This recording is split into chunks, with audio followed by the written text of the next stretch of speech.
What is going on, guys? Welcome to another edition of Think About It Reviews. And we're talking Attack on Titan Part 2.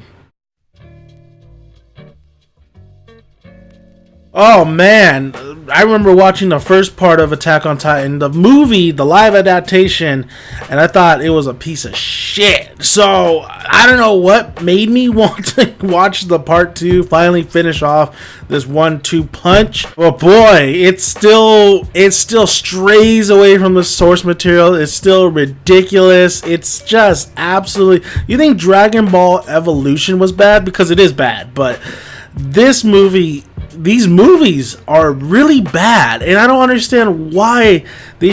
I understand that the setting, instead of being in Germany, it's in Japan, and they didn't use a lot of the characters that are in the Attack on Titan anime and manga, but boy, is this plot, this whole story is just so bad. Who is the writer? Why would you? Oh my god. Well, let's start off with this film. This is going to be a spoiler review. There's really, I don't think anybody, after watching the first one, I wouldn't be surprised nobody watched the second part, because there's two parts to the Attack on Titan live adaptation film, and man, let's start with the characters. You thought Eren was a little bitch in the anime and in the manga? Well, he's a little bitch in the movie.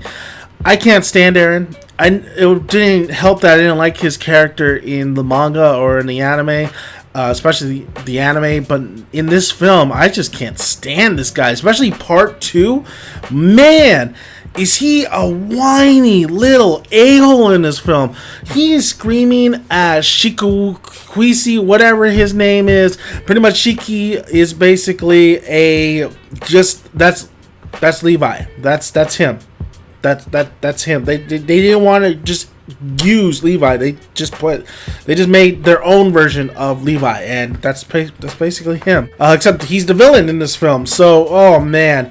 So Eren, this is Eren in the film.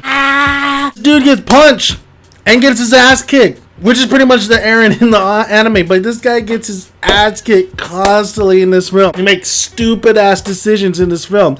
He's ignorant in this film. This is one of the most unlikable protagonists I have ever seen in film.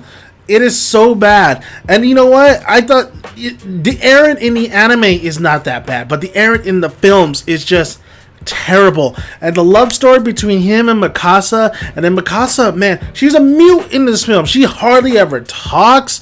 She's not strong-willed like we see in the anime. She's constantly battling herself between Eren and Shiki. Like, there's this love story going on. It's just terrible. She doesn't even, like, in this film, they capture Eren. Like in the anime, after the Titan form, they have Eren, and they're about to execute him. And Armin is out there like, no, we can't execute. You saw him beat the Titans. You saw him kick their ass. And he's like, Mikasa, tell them. That's kind of the overacting that there is in this film. And then freaking Mikasa just sits there, man. She just stands there like, like, what the hell? But she ends up taking out her sword against the fucking general, who ends up being the Colossus Titan. And oh Jesus, I'll give it this. Some of the deaths in this film are sweet, man. When those Titans are like throwing their arm and people are crashing into them, like you see fingers all over the place, you see blood splatter all over the place, even though it's not like real blood, it's CGI blood, but it's very entertaining. The Titan, when they smash them in their hand, like you feel like these Titans, they're Colossus. They are huge and they do damage. Really, it's a step down though when you have CGI blood and you could tell the background is just CGI. It felt like an old school Godzilla film. But the Titan on Titan, the Titan looks were great. Eren's Titan form looked great. Shiki's actually Titan form looked pretty badass. I really liked it. Man, he has some kind of crazy big ass shoulders, so I'm just saying. Colossus Titan looked really good. Some of the like I said, you could tell it's CGI'd and stuff. It's a little weird when they cut within the Titan, Eren's in there and you have he's seeing what's going on and everything. It just looks weird, the cut. And then bless her soul. Hang. It's been a while since I've seen the anime, so I don't know really how to pronounce her name. But it's the woman who's in love with Titans, who is just enthusiastic throughout the whole film, throughout the whole anime too. The one with the goggles, boy. She bless the actress's heart because she just goes. She's over the top, but you could tell she's just having fun. You could tell she's just going for it. She's going for it. Her performance, she's going for it. Doesn't work a lot of times, but she's going for it. So it reminds me of Lex Luthor. Reminds me of Jesse Eisenberg. How he tried to do a unique Lex Luthor. He went for it and it just didn't work. That's what this actress reminds me of doing. I mean, that's her character. That's what she does in the anime. That's what she does in the, in the manga. But it's like, it's so over the top. Sometimes you gotta tweak stuff. You just gotta tone it down when it comes to the big screen because anime is so over the top. And if you want to have them take it seriously, you have to make these tweaks. Either performances, script, or just overall process of just bringing us back, but still remaining good to the source material. But boy, bless her heart though. She tried. Armin is. I think he was the most likable character in this film, even though he didn't get too much to do, even though he's not the Armin that I'm used to in the anime. Sasha, of course, she gets, just like, you could tell there's a little hint of love attraction there. Just trying to be friendship between Sasha and Mikasa, but they never do anything with it. They're both together, but they never, there's no back and forth dialogue. There's no intriguing dialogue between the two. There's nothing there. And then when there is dialogue and mind-blowing dialogue with Shiki and Eren, it's hysterical, man. It is so funny. He just has this bottle, a wine bottle, champagne bottle. Here you go, Eren. He's just the whole fucking time was distracting. He had this the whole fucking time he was talking to Eren, and then he's like, "Our father, this and that. Yeah, I didn't kill him." But then later on, he says, "Yeah, I killed him." It's mind blowing how shitty the script is in this film. It's a shitty script, and the director. His job is to hold back some of these over the top moments, but he doesn't do it. He just lets them do it, and it's hilarious. Some of the acting is just hilarious. The main plot the main thing is that they want the missile, right? They want this missile that Eren in the first film was standing on top of. They're like, oh, we can use Eren's Titan form. He could shove that missile where the wall is broken, and we could create. We could close out that wall. And we could seal it. So that's the main point of the film, was Eren getting that missile, putting it in there, and of course Shiki, oh hell no, man, I don't want you to do that. I want to destroy the other wall. So I want to destroy the wall, period. So the Titans can come in and just eat everybody. And then the main general in the very beginning, he's still alive. We think he's dead, but he's a Titan, and he wants the same thing. Eren gets the missile, he puts it in the hole, and then we have this thing between him and Mikasa, which is weird. Don't like it. Didn't like it in the anime. Don't like it here. We see Shiki and Eren fight, which was an entertaining fight. I'll give it that. Very entertaining, actually. See them fight, and then we see Shiki lose. And then we see Eren put the missile in there, and then we see the big Colossus Titan. We see Eren go back, regenerate back to his human form because he's exhausted. We see them try to kill the Colossus Titan.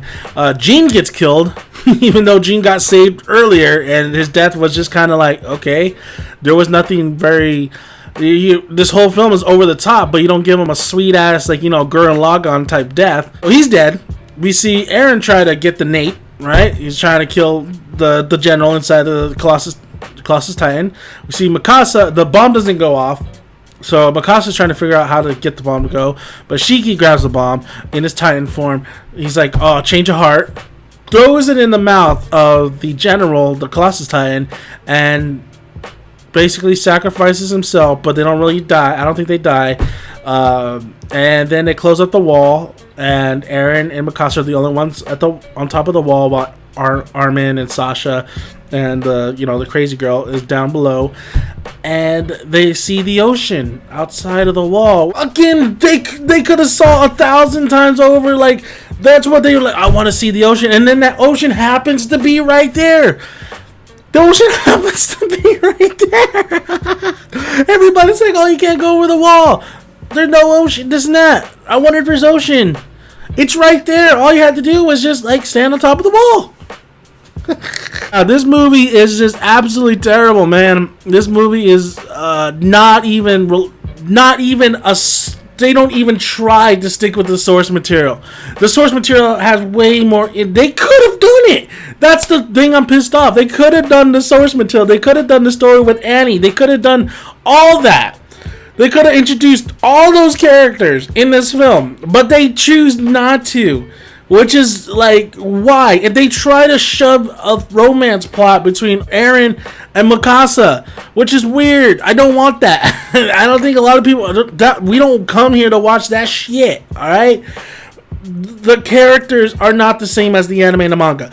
The characters are, well, performance-wise, I guess they are, but man, just this is a bunch of schlock, man. This is a bunch of schlock where you can sit down and you can go, oh my god, what the fuck are they doing to this film? Like, they have everything they need to make this film great, and they don't do it. They just absolutely throw it away. They throw away all that money. They throw away all that budget. Lose some of the money towards the end of the film and the budget, because when they're flying on their gliders, it's like, dude, that looks so cheesy and so sci-fi channel type shit. Attack on Titan Part 2 is it worse than Dragon Ball Evolution? Am I actually saying that? It's as bad as not sticking to the source material as Dragon Ball Evolution, but as an overall film, it's better because the fights are actually pretty cool. The Titans they look creepy just like in the anime. When there's certain shots in here too